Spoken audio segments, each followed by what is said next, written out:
nosotros las cosas que necesitamos aprender para tener una vida abundante, para tener una vida de paz y de bendición. Amén.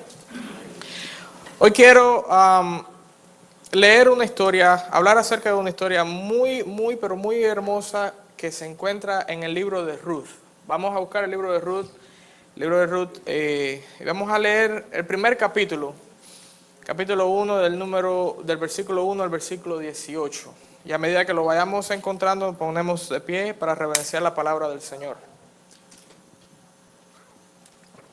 Ruth capítulo 1, del 1 al 18. Amén. Dice la palabra del Señor: aconteció en los días que gobernaban los jueces, que hubo hambre en la tierra.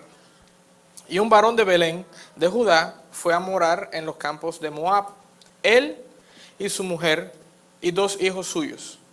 El nombre de aquel varón era Elimelec, y el de su mujer Noemí. Y los nombres de sus hijos eran Malón y Keilón, efrateos de Belén de Judá.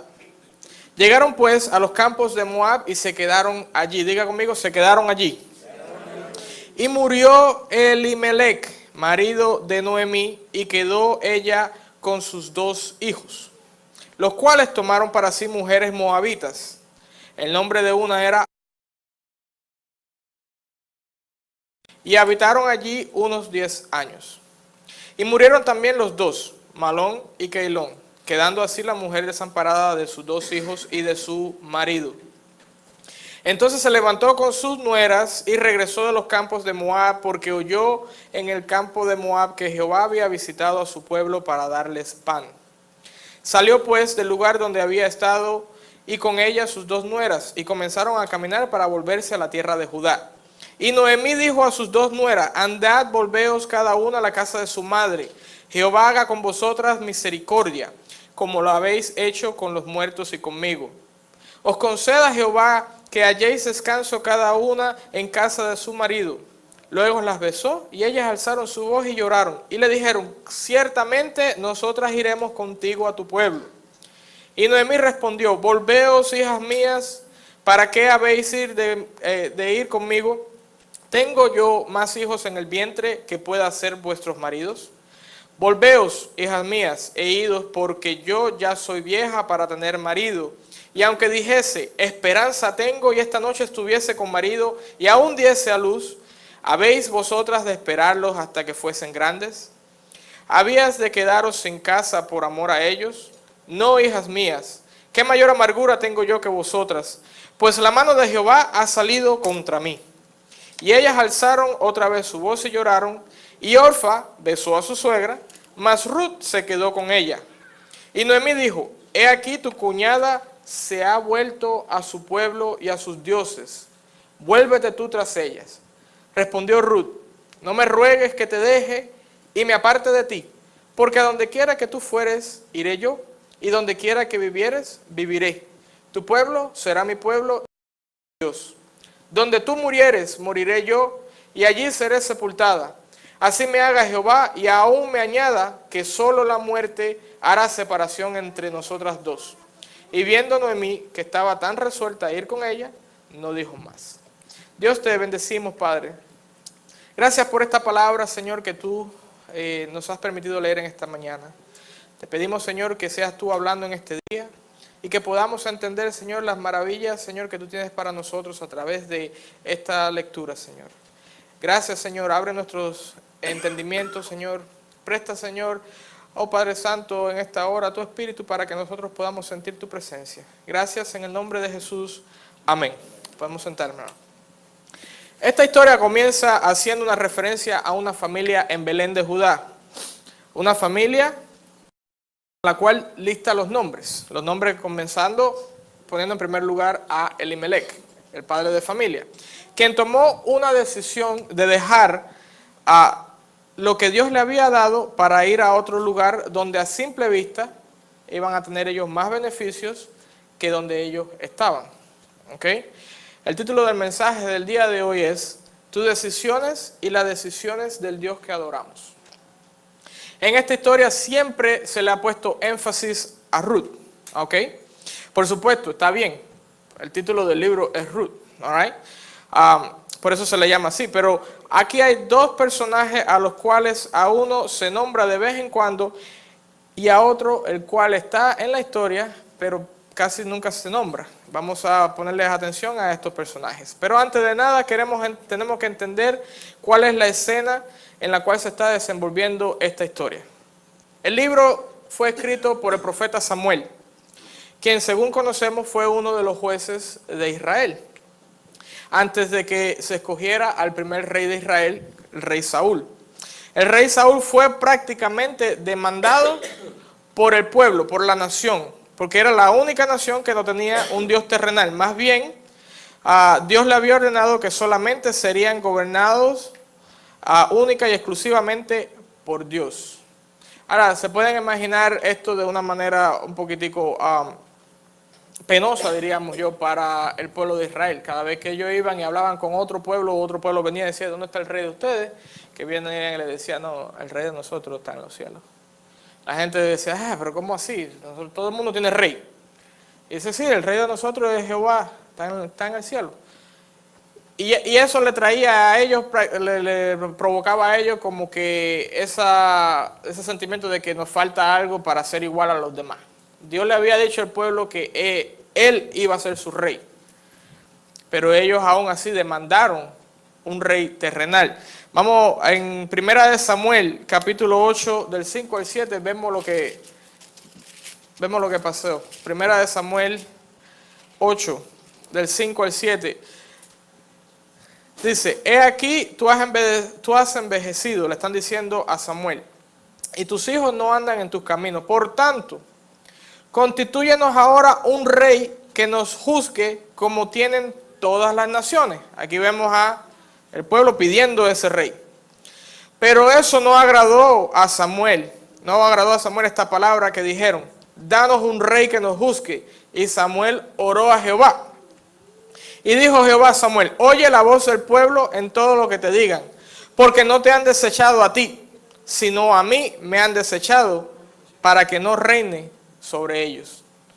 Fíjense ya lo que estaba ocurriendo aquí. El pueblo prácticamente con esa declaración estaba rechazando lo que Dios le había dado. Ok. El pueblo de Israel pasa en este tiempo por varios ciclos. En el tiempo de los jueces, el pueblo tenía un ciclo repetitivo, en el cual los jueces habían sido personas que Dios había establecido para que ellos ejercieran la autoridad de Dios. Pero ¿qué pasaba en este ciclo? Primero la cosa, Israel dejaba a Dios. En este tiempo Israel se olvidaba completamente de Dios. Y decía, ok, ya, como lo que pasó aquí. Se olvida de Dios. Viene entonces la consecuencia de haberse olvidado de Dios. Sufren consecuencias cuando Dios permite que ese pueblo, el pueblo de Israel, fuera derrotado por los pueblos aledaños, por los pueblos vecinos.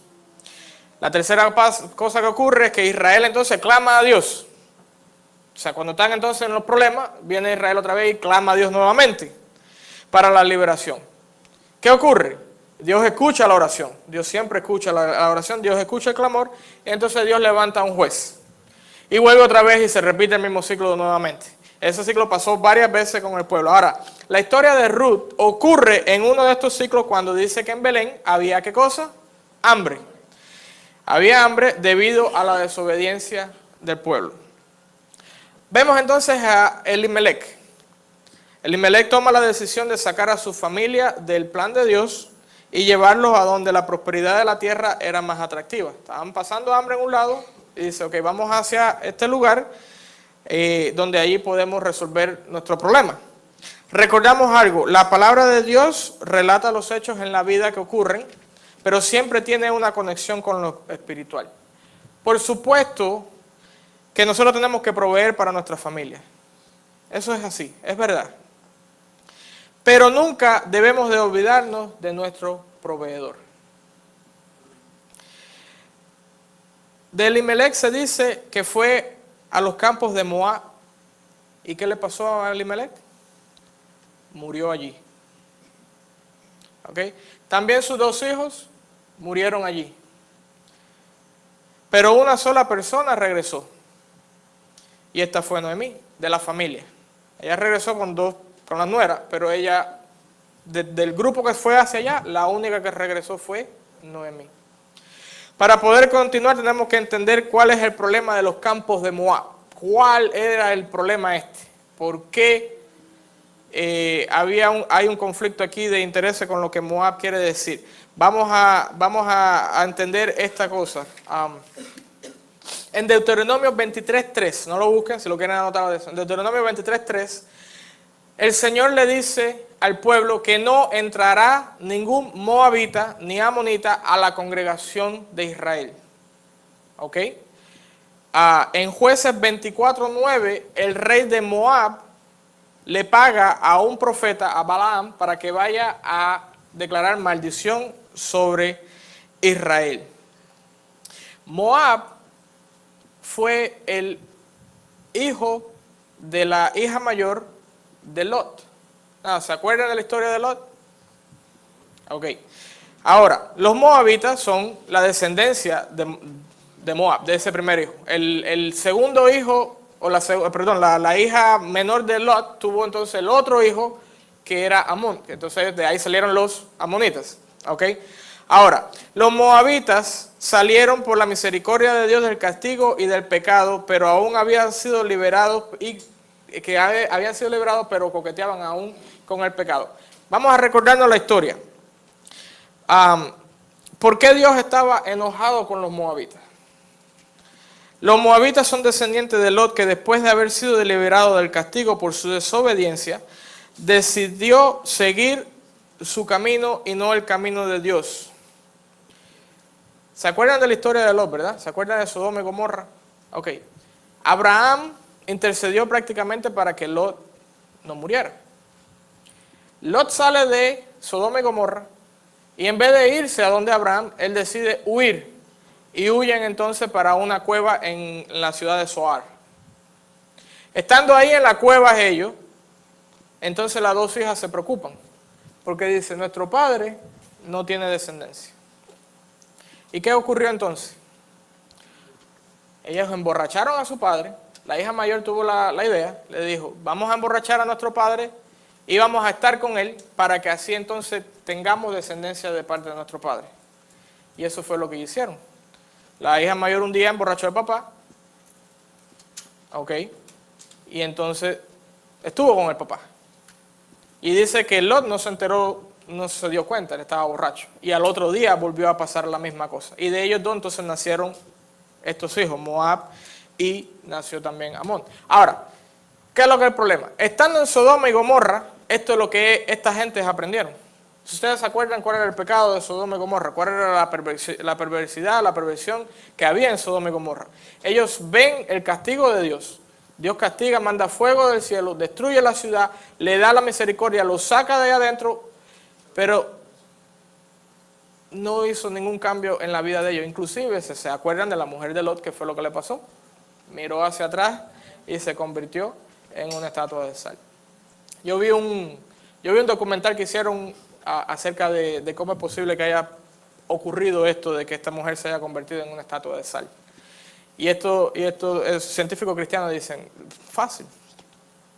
Ustedes saben la historia de Pompey, el volcán que erupcionó y enterró de momento así a cientos de personas y la dejó prácticamente momificadas en un estado de que si verdaderamente ustedes la tocan, se desarmaban. Dice, viene ahora fuego del cielo. Dice, mucho más grande y mucho más poderoso que cualquier volcán. Destruye esta ciudad. Y dice, es posible que esta mujer haya asomado su cabeza, se haya vuelto hacia atrás a mirar hacia la ciudad y que en ese momento la onda de calor la haya atrapado y las cenizas la hayan encubierto completamente. Por la desobediencia, Dios le dijo, no miren hacia atrás, vayan hacia adelante. Estas mujeres, las hijas de Lot, vieron el poder de Dios, pero decidieron hacer su propia voluntad y los resultados son catastróficos. ¿Cuántas veces nosotros nos comportamos así? ¿Cuántas veces nosotros tomamos decisiones en contra de la voluntad de Dios?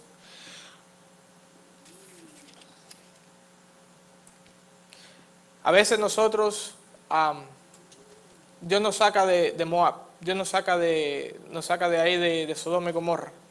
probamos la misericordia de Dios, pero aún así regresamos otra vez, siendo ya perdonados, volvemos y coqueteamos con el pecado del pasado.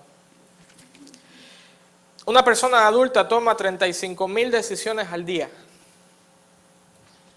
Y esto es contando las decisiones conscientes y las decisiones en el inconsciente. Eso es un número grande.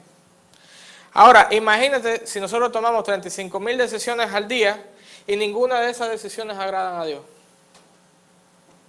Imagínate si nosotros empezamos a tomar decisiones durante el día y la primera decisión que nosotros debíamos haber tomado de venir ante la presencia del Señor, no le hacemos caso.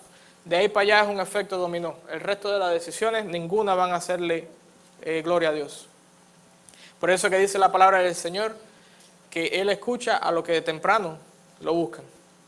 Porque en ese momento es la primera decisión que tú tomaste cuando te levantaste. Voy a estar con mi Padre. De ahí para allá, el resto de las cosas que van a seguir en tu vida van a ser ordenadas por el mismo Dios. ¿Qué pasa?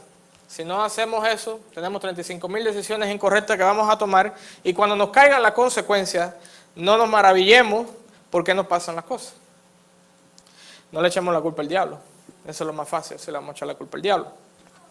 Echémonos la culpa a nosotros mismos por no considerar a Dios en nuestras decisiones. El Salmo 62:12 dice: Tuya, oh Señor, es la misericordia, porque tú pagas a cada uno conforme a su obra. Yo me he comportado como moabita, y siempre que tomo las decisiones lejos de la voluntad de Dios, entonces vienen sentimientos de amargura, llegan las inconformidades, los malos caracteres, los pensamientos basados en la carne y no en el Señor, las envidias, los prejuicios, y la lista sigue y sigue y sigue. Esta mañana estábamos hablando acerca de la obra de la carne. Los moabitas salieron de la condenación de Dios, pero decidieron irse de su presencia de tal forma que hasta maldicen al pueblo de Dios. Fueron ellos quienes pagaron al profeta Balaam para que maldijera al pueblo de Israel. Había aquí un gran problema. El pueblo decidió ser enemigo de Dios.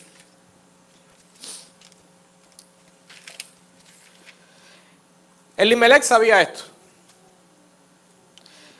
Pero aún así, sabiendo toda esta historia, no hizo evidentemente lo que hizo Noemí. Nosotros conocemos esto que dice, estamos en el mundo, pero no somos del mundo, ¿verdad?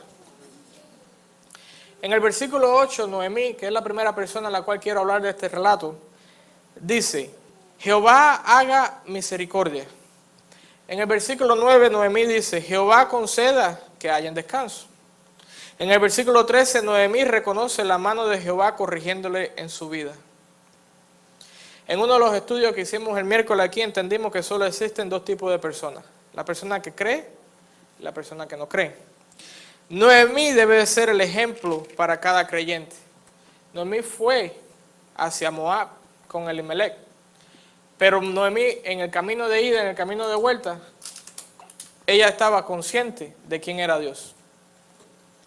Noemí nos enseña que a pesar de las decisiones que tomemos, tenemos que permanecer firmes en la obra de Dios, no importa las circunstancias. Siempre cuenta con el Señor para todo. Aún así, si las decisiones son tomadas por ti, tomadas por otras personas, de manera tal que te afecten a ti, tú sigues glorificando a Dios. Noemí salió de Belén por obediencia a su marido, pero fue la única que regresó a Belén por obediencia a Dios. Noemí trajo a la luz de la salvación a donde ella estaba, tal así que la más bella declaración fue dada por Ruth. Y esto fue solo porque Noemí siempre habló de Jehová misericordioso, Jehová proveedor, Jehová justo, Jehová salvador. Ruth se convirtió verdaderamente de la maldición de desobediencia para venir a convertirse en la bisabuela del rey David. Todo esto porque Noemí decidió darle siempre la gloria a Dios. Estas dos mujeres, Ruth y Orfa, ellas escucharon hablar a Noemí acerca de Dios todo el tiempo. Nuestras vidas son complicadas, pero podemos pasarnos la vida entera buscando consejos, hablando de soluciones, llorando y lamentándonos de nuestras decisiones. Pero verdaderamente sin Dios no va a haber respuesta. La Biblia nos fue dada de parte de Dios para que aprendamos cómo funciona todo. Si la aprendemos, la leemos, la deseamos, entonces los resultados serán como dice su voluntad, que es agradable y perfecta. Pero sin Dios simplemente vamos a morir. Ahora, ¿saben la ironía de la historia de Ruth y Orfa? Dos moabitas, dos personas que Dios había dicho que los moabitas no iban a entrar a la congregación de Dios, pero sin embargo Ruth se convierte en la bisabuela del rey David y cae entonces en la genealogía de Jesús. Estas dos moabitas estaban alejadas de Dios por causa del pecado. A las dos se le habla del Señor. Una se convierte, llega a estar en la genealogía del rey y la otra se va. Orfa, sin embargo, se fue y regresó a sus dioses. Ahora, aquí viene lo interesante de esta historia. Según el Talmud, la historia que tienen los judíos, relata que Orfa se convirtió en la mamá, después que ella regresó otra vez a Moab, Orfa se convirtió en la mamá de nada más y nada menos que de Goliat. Ahora mira lo que está pasando aquí. Una se convierte a Jehová y se convierte en la madre del rey. Otra se aleja de Jehová y se convierte en el enemigo del rey. Se convirtió en la mamá de Goliat. Y sabemos la historia de David y Goliat. Aquí está hoy tu decisión. ¿Sigues al Dios que adoramos y entras en la familia del rey? ¿O sigues ignorándolo y terminas como Goliat, derrotado y muerto? La segunda persona a quien me refiero en esta historia es el mismo Dios. Una vez que vemos la historia de redención, una vez más vemos la historia de redención en las páginas de la Biblia. Siempre que vemos la palabra del Señor, siempre vamos a encontrarnos con la redención de Dios. A pesar de haber sido personas que estaban bajo condenación por desobediencia, Dios te habla, Dios tiene misericordia y en su amor Dios te pone en la mesa del rey. El que te diga que Dios no es misericordioso en realidad no lo conoce. Tú te puedes haber alejado a los campos de Moab, al mundo y haberte olvidado de Dios, pero Dios no se olvida de ti. Si lo confiesas, Él te sanará y salvará tu vida. Tú te pudiste haber alejado por promesas falsas de prosperidad, por palabras bonitas de engaño, o puedes haberte apartado de sus caminos simplemente. Hoy te recuerdo que Jehová Dios siempre está esperando que lo busque. Siempre está ahí apuntando a Jesús como la salida de nuestros problemas, el camino hacia su vida eterna. Este es el Dios que nosotros adoramos. El Dios que no le importa tu pasado. El Dios que no le importa tus circunstancias. El Dios que lo único que quiere es que tú estés con Él. Que tú estés cerca de Él. Que lo busque. Verdaderamente que lo busque. Y que tus decisiones sean tomadas basados en lo que la palabra del Señor dice. Este es el Dios que nosotros adoramos. Que un día Él promete venir y llevarnos hacia su presencia y ponernos en la casa del Rey. Sentarnos a su mesa.